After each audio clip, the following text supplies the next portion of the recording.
dan bersikap tertib di lingkungan sekolah. Seragam hanyalah aspek visual yang tidak menjamin perubahan perilaku, maka mengaitkan seragam dengan disiplin adalah kesimpulan yang tidak tepat. Dengan demikian mosi ini tidak dapat dipertahankan. Terima kasih kepada Pintro. Selanjutnya saya persilakan kepada pembicara satu dari tim kontra.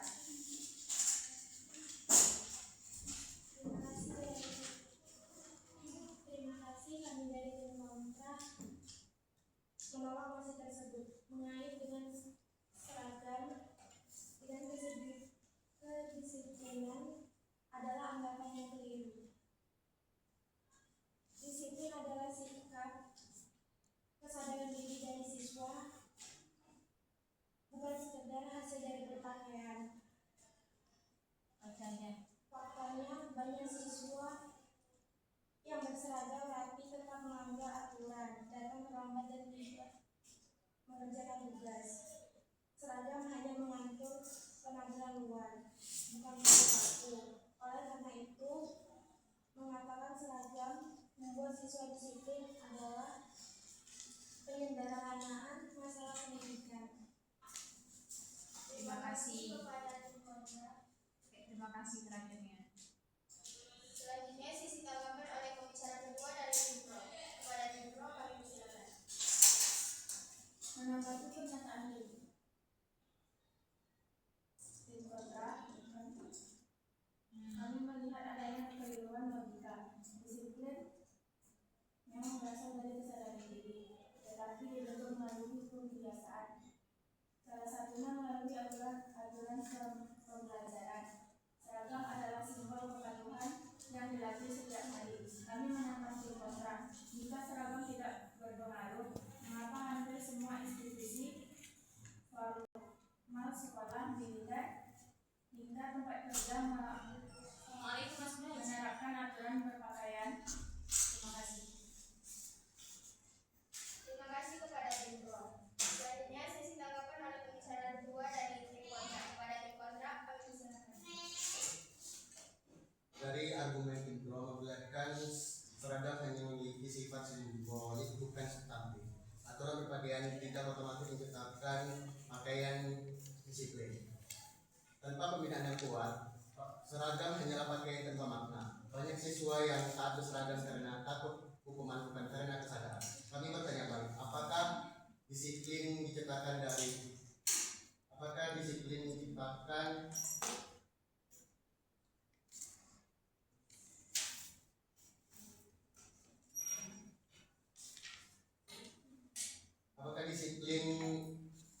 mulai dari kekerasan bisa disebut disiplin sejati? Terima kasih. Terima kasih kepada tim kontra. Selanjutnya sesi tanggapan oleh pembicara tiga dari tim pro. Kepada tim pro kami silakan. Baik, saya akan menanggapi pertanyaan tersebut. Disiplin tidak muncul secara instan, tapi disiplin dibangun melalui belajar dengan yang konsisten. Dan seragam adalah bagian dari proses itu. Dengan seragam siswa belajar menyampingkan ego dan kepentingan pribadi demi aturan bersama.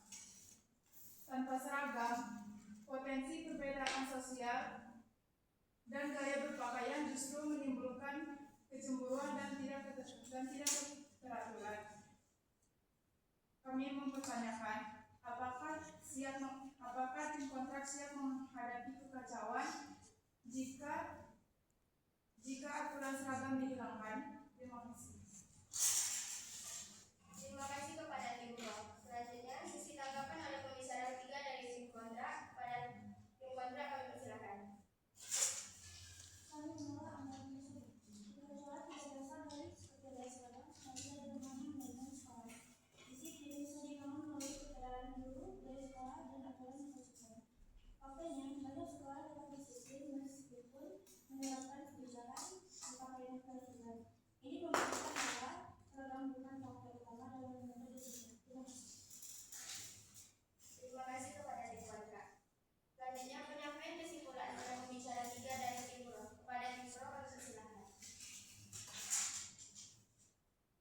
Berdasarkan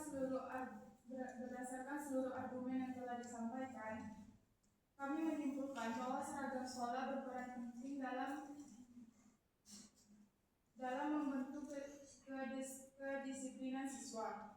Seragam melatih kepatuhan, keteraturan, dan rasa kebersamaan. Meski bukan satu-satunya faktor, seragam tetap menjadi elemen pendukung yang kuat dalam membentuk karakter disiplin. Oleh karena itu, mosi ini layak didukung. Terima kasih. Terima kasih kepada tim pro. Selanjutnya penyampaian kesimpulan oleh pembicara 3 dari tim kontra. Pada tim kontra kami persilakan. Kami menyimpulkan bahwa disiplin tidak ditentukan oleh semata, melainkan oleh kesadaran, pembinaan, karakter, dan budaya. Terima kasih kepada tim kontra. Selanjutnya pidato penutupan oleh pembicara pertama dari masing-masing tim. Kepada tim pro kami persilakan. Sebagai penutup kami menegaskan bahwa seragam sekolah bukan sekedar pakaian, tetapi sarana penghiasan disiplin dan keteraturan. Menghapus peran seragam berarti menghilangkan salah satu fondasi pembentukan karakter di sekolah. Kami dan tegas mendukung mosi. Terima kasih.